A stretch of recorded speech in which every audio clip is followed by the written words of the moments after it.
So I work at the Corporation for Public Broadcasting. We manage the federal appropriation for public radio and public television. So Congress basically gives us, we've been flat funded for I think 6 years.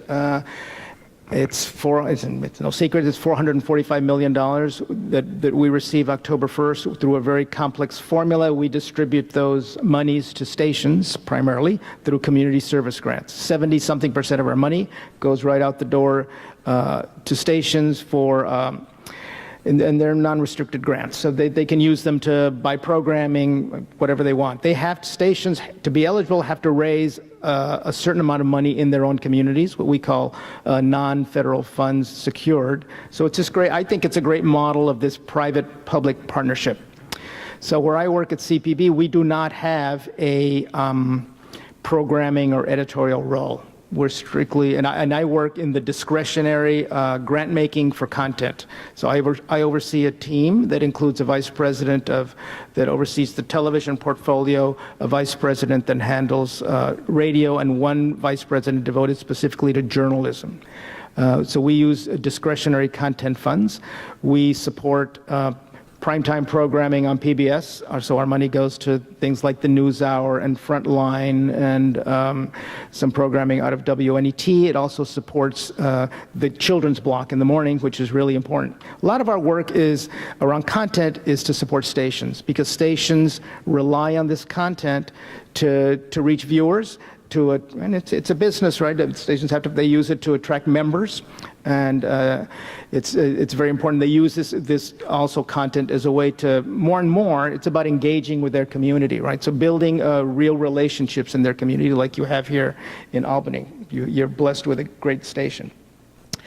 So that's basically what we do. And as far as the future, I think.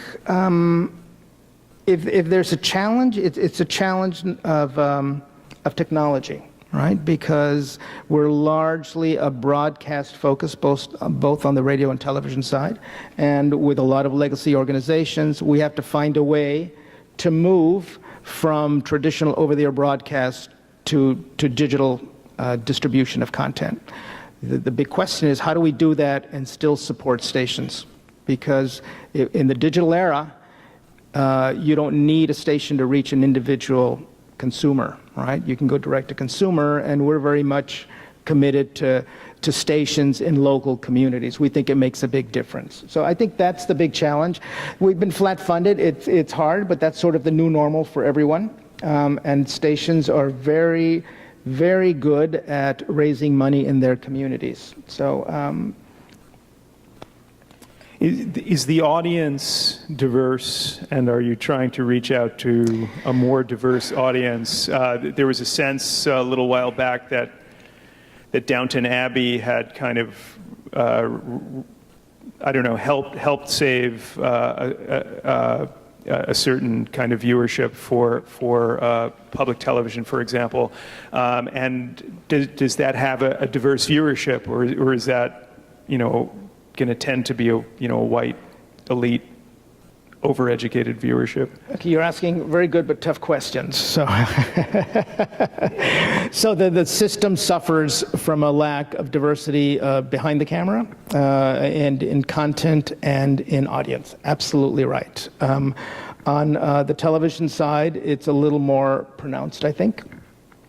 The average, I forget the average age of a public television contributor is probably 60-something years old.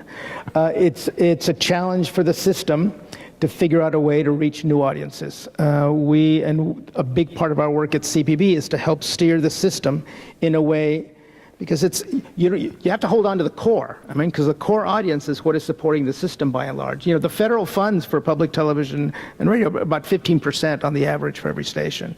So that audience and those members are really footing the bill, and they're important. And we want the really sweet spot is figuring out how you can retain the core audience while pulling in new viewers. Or listeners, and that's not so simple.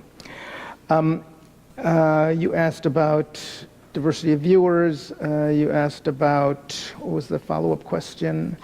There's a couple of interesting things going on. Like we funded a project with KPCC Radio in Pasadena called the One Nation Project. And what they did, they're in Pasadena. They have a huge potential multicultural audience. LA is an interesting city.